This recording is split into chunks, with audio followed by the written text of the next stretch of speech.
Welcome back to the Powerplay Pools Poolcast. It is Monday, January 11th, 2016. A happy new year to you.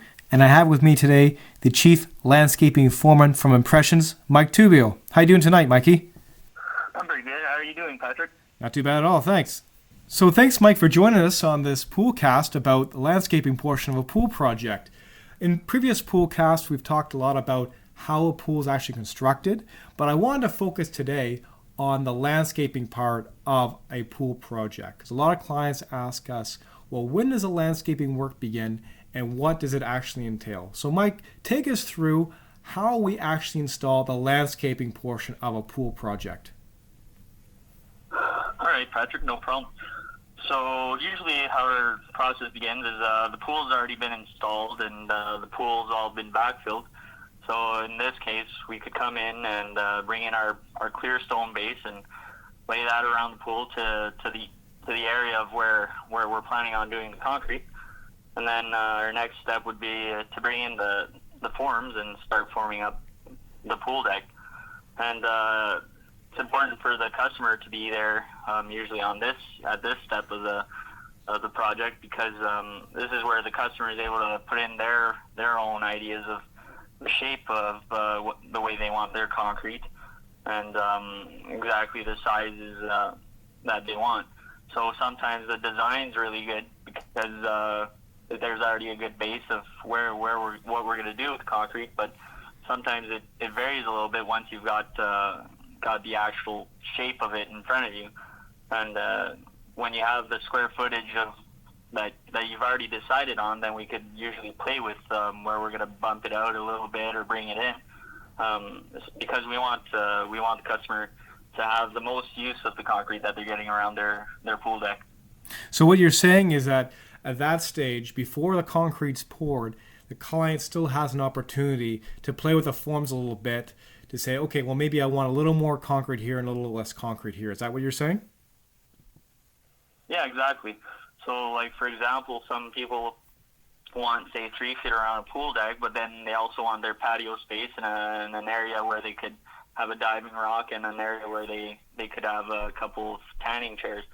So in this case, we might be able to bring this, say, just the area that's directly around the pool deck, bring it down to, say, 2.5 feet, or just keep it at 3, but be able to bump out, like, the area around the diving rock a little bit more, just because you want a comfortable space to be able to walk around the diving rock or the diving board, and then also be able to have a bigger area for some tanning chairs, for example.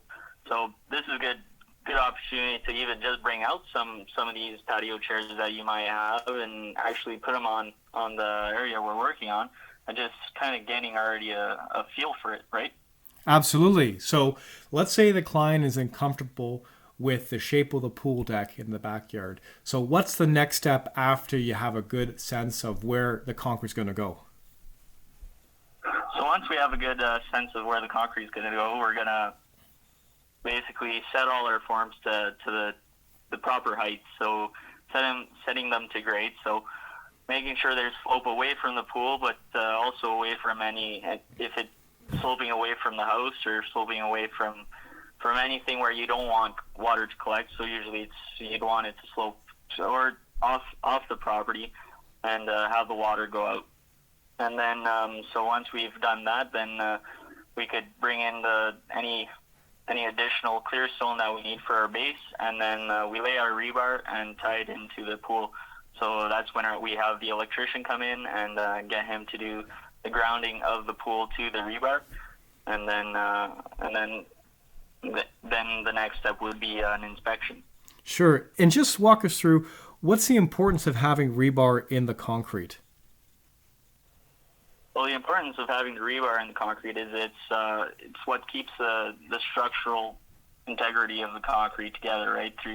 So if we want this concrete to last a lifetime, then we got to make sure there's something in that concrete that when and if it does crack, then those cracks stay a hairline crack and not become an actual structural crack where they're starting to separate or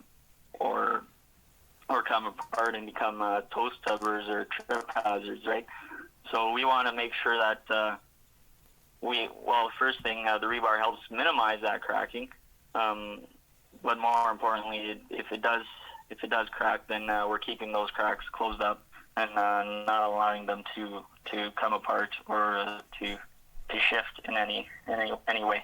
Okay, perfect. So the forms are set, the rebar's laid, it's tied off on 16-inch centers. What's the next stage? So the next stage would be to bring in our concrete, and hopefully the customers already picked their color. There's tons of varieties of colors that they could choose from, and then we pour our concrete. All in the same day, we're going to pour the concrete and stamp it. And the stamping process is we pour the concrete, we flatten it out, and do the same thing. We get our slopes for the water to be sloping away from anywhere we don't want it to collect.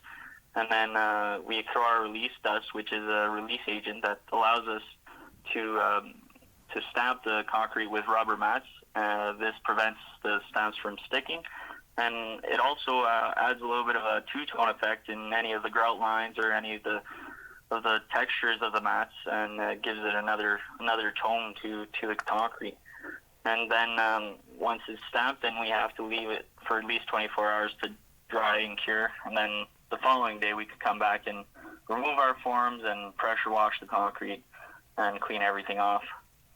Perfect. Is that the same time that we do the cut lines as well? Yeah, exactly. So at this time, we'd run our cut lines or our expansion joints, and this allows us to actually control where the concrete is going to crack. So concrete's going to crack, but we're able to make an educated guess of where it's going to crack. So usually this is off any corners, or usually between an 8-foot span distance. So we usually cut the concrete every 8 feet, and usually by 8 by 8 squares. Okay, and then after that day, what's the last step of the landscaping process? The last step would be once our forms are all gone and the concrete's been pressure washed properly, given a couple of days to dry off and a couple more days to cure, then we could come back and apply our 3 coats of high gloss xylene-based sealer. And so these 3 coats are sprayed on the same day. Usually on a nice hot sunny day, it doesn't take too long for it to dry, so we're able to usually seal off a nice size job in a couple of hours. And obviously this is very weather dependent, so we don't want to be spraying sealer on a rainy day, so we want to be doing it on a nice sunny day where it allows it to dry up. Absolutely. So let's take a step back and think, okay, some people really like stamped concrete, some people like interlock. What's the difference in our process between having a stamped concrete pool deck and patio and an interlock pool deck or patio? Well, the process is basically the same. Like we still do a 4-inch concrete sub deck, and so this is an actual concrete base where we lay our pavers on. So the process is the same. The customer is able to basically direct the shape and form that they want pool deck to be. And then we pour our concrete, but rather than stamping it, we just float it off and basically let it cure for a couple of days.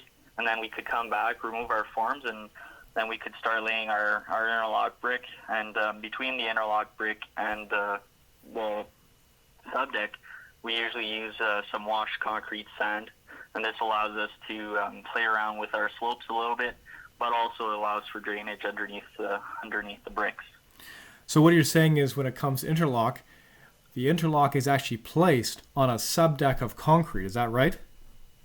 Yeah, exactly. So now this allows all the interlock to basically move as one rather than just moving as one individual brick, right?